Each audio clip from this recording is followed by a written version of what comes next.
Madame Ginette Escandrani, je vous êtes présidente de la Pierre et de l'Olivier, un réseau de solidarité avec le peuple de Palestine. Je vous remercie infiniment d'avoir eu la gentillesse d'accorder cet entretien à la radio francophone iranienne.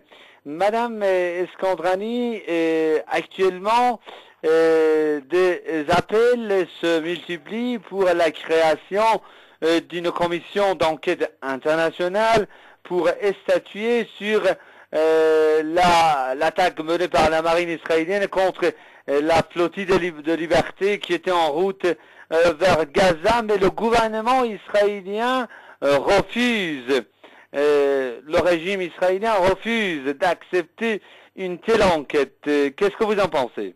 Effectivement, l'État juif rejette toute enquête internationale.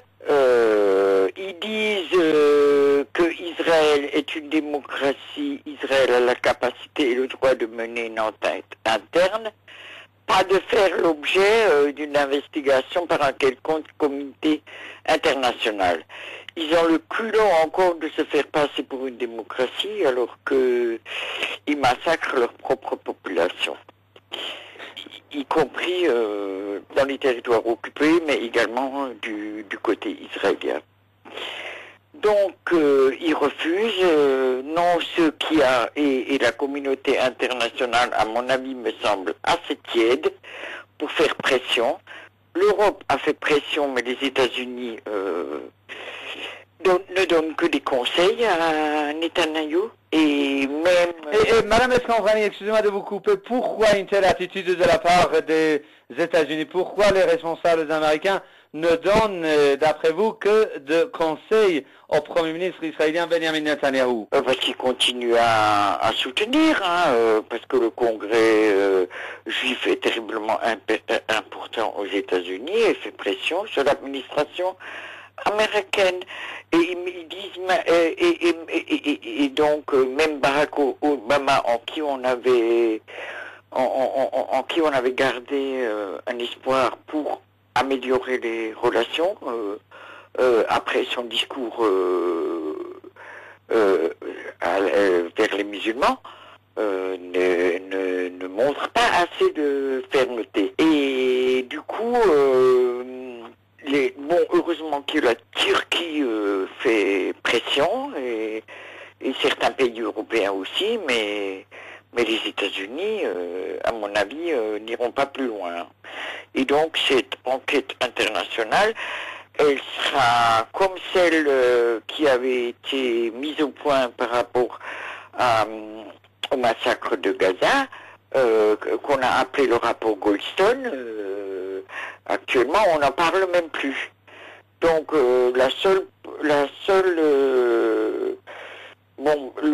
pression que nous pouvons faire contre Israël, c'est de continuer la campagne de boycott qui marche assez bien au niveau des gens, au niveau des associations, au niveau des collectifs, mais c'est la seule façon que nous avons pour faire pression. C'est d'atteindre Israël par le portefeuille. Il voulait dire que face à ce refus israélien d'accepter les demandes et les exigences de la communauté internationale, il faut lancer un mouvement international pour obliger ce régime à se soumettre aux lois internationales, n'est-ce pas? Absolument, puisque le Conseil de sécurité des Nations Unies avait voté la mise en œuvre d'une enquête crédible et impartiale. Et même Nicolas Sarkozy, qui est quand même toujours à côté d'Israël, avait conseillé à Netanyahou de donner suite aux demandes du Conseil de sécurité. Mais apparemment, Netanyahou refuse tout. Et donc, je vous dis, le seul moyen que nous avons de faire pression, c'est de lancer une véritable campagne internationale avec tous les pays qui se sentent concernés. Il y en a beaucoup, hein.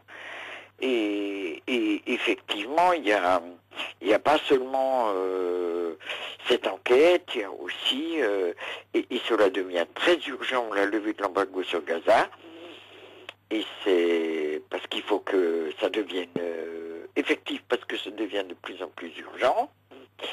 Et aussi, on doit demander à Israël de laisser passer les convois humanitaires qui veulent aider Gaza, parce que nous n'allons quand même pas laisser mourir nos amis palestiniens de Gaza, mourir de faim, mourir de maladie, et ne pas pouvoir survivre par faute de produits qui peuvent soit les nourrir, soit aussi servir à l'amélioration des logements qui ont été détruits, soit les médicaments pour les guérir de ces bombardements inhumains qui ont eu lieu pendant 22 jours.